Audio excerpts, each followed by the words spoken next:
Good morning from Kolkata, India. Oh, there's a beautiful bird over there. Hawk or something. It is day 3 in Kolkata. It is my last day. I have a very late flight today and I'm off and away to another country. But today I get another full day to explore this extraordinary city and this incredible country with my mother, my sister and my niece. So stick with me as we go and explore some more of Kolkata, India. They do a really lovely breakfast spread here at the Polo Floatel with some traditional Indian dishes like puri and sabji, and then they will do lots of lovely fresh fruits, and then some more traditional English style breakfast things like herb potatoes, roasted tomatoes, baked beans. So definitely a bit of something for everyone. And of course, there's this phenomenal view.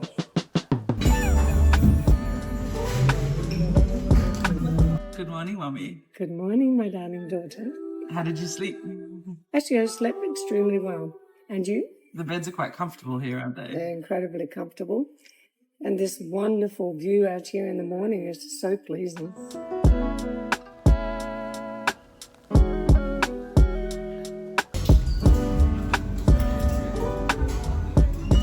Good morning. Hi, how'd you guys sleep? Great. Great. And how was your breakfast? Very nice. Nice, simple, but fruits and yogurt, which is all I felt like this morning. But it was lovely. And the key question, would you recommend the Polo Floatel to people visiting Kolkata? I'd absolutely recommend it. It's a little bit, getting a little bit tired in some areas, but it's got so much character and charm, and all the staff members, every single one I've interacted with, have been so lovely. So I absolutely recommend it. Thank you. Lovely. As well as that great view over the Hooghly River from the restaurant, this floating hotel has a back deck with a view over Kolkata's iconic Howrah Bridge.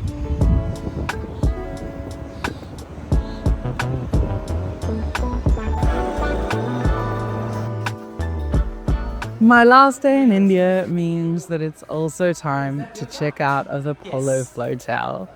But fortunately for me, I had one last chance to experience one of the hotel's most unique features.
The rest of our Kolkata day features a lot of traffic. And while I'm sure Kolkata, like most major metropolitan cities, suffers from some traffic congestion issues, most of this came down to some subpar planning on our part.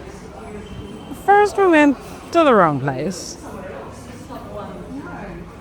And then, in getting to the right place, ran into some more traffic.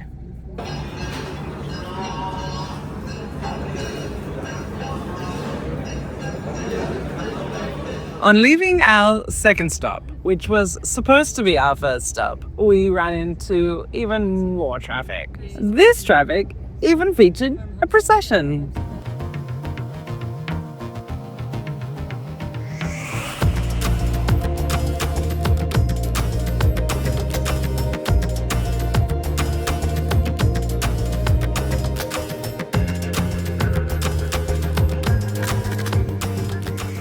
We did eventually arrive at our next destination.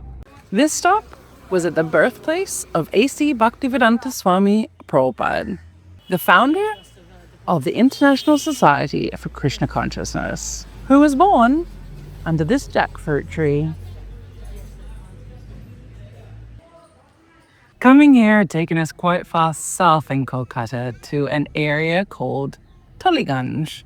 Our next destination would take us north again, this time to an area called Ultadanga, which did me a good bit more time in the car, and another run-in with the exact same procession. It's the same people. It is. It's 100% the same people. Yeah.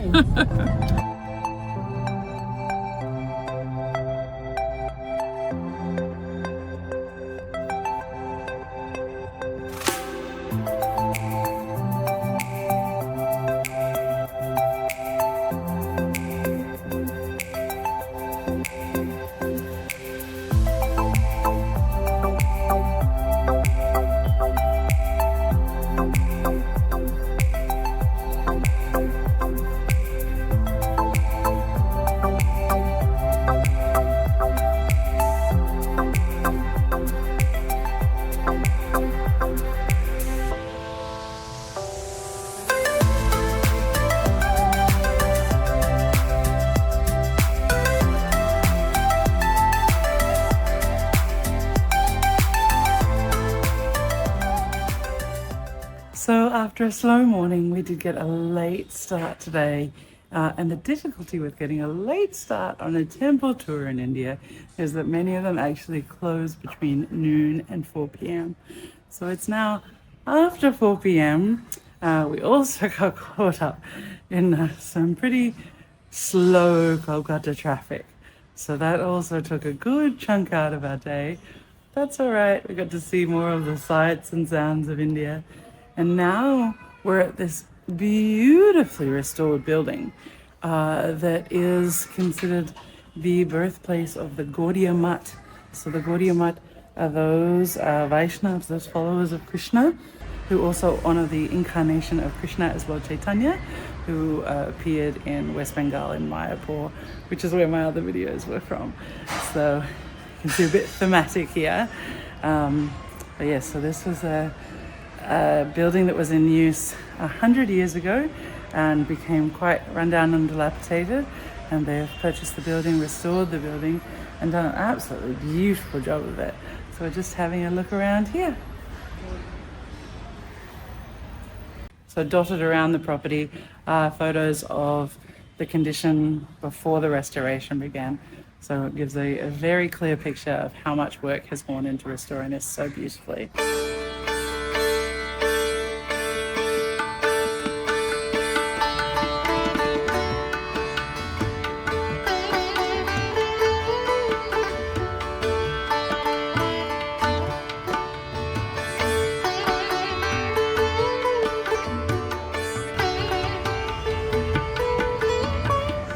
Oh, what an oasis. Oh, wow.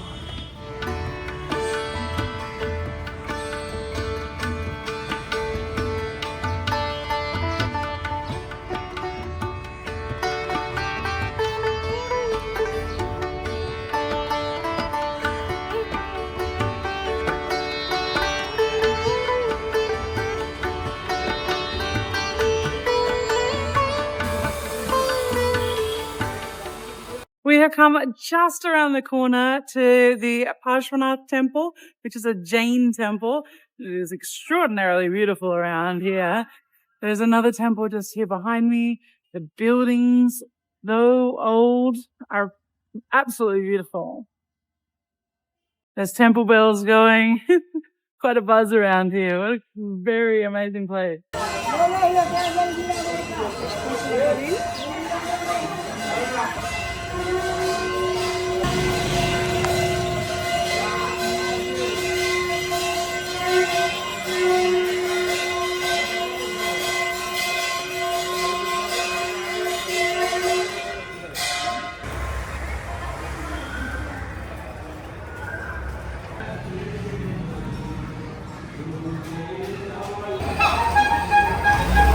The Parshwanath Jain Temple of Kolkata was built in 1867.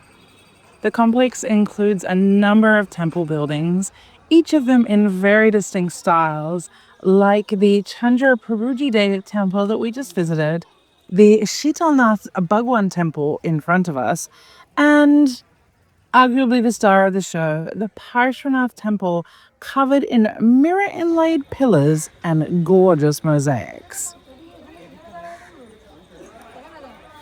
This beautiful temple is covered in reflective surfaces that have a beautiful twinkle to them, especially with the lights and the setting sun.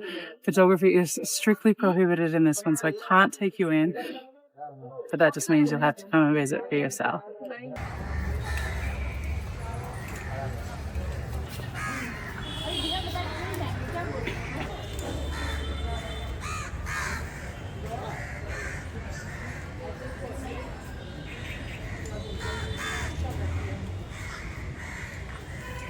The interior of the temple is even more magnificent than the exterior of the temple. So I would say this is definitely worth adding to your Kolkata itinerary. And I think this is a fitting place to leave my tour of Kolkata, leave you with something from the spiritual side of Kolkata, the varied spiritual life. There was also a masjid that I was really hoping to visit, a synagogue, but I just got started a little bit late and got going a little bit slow.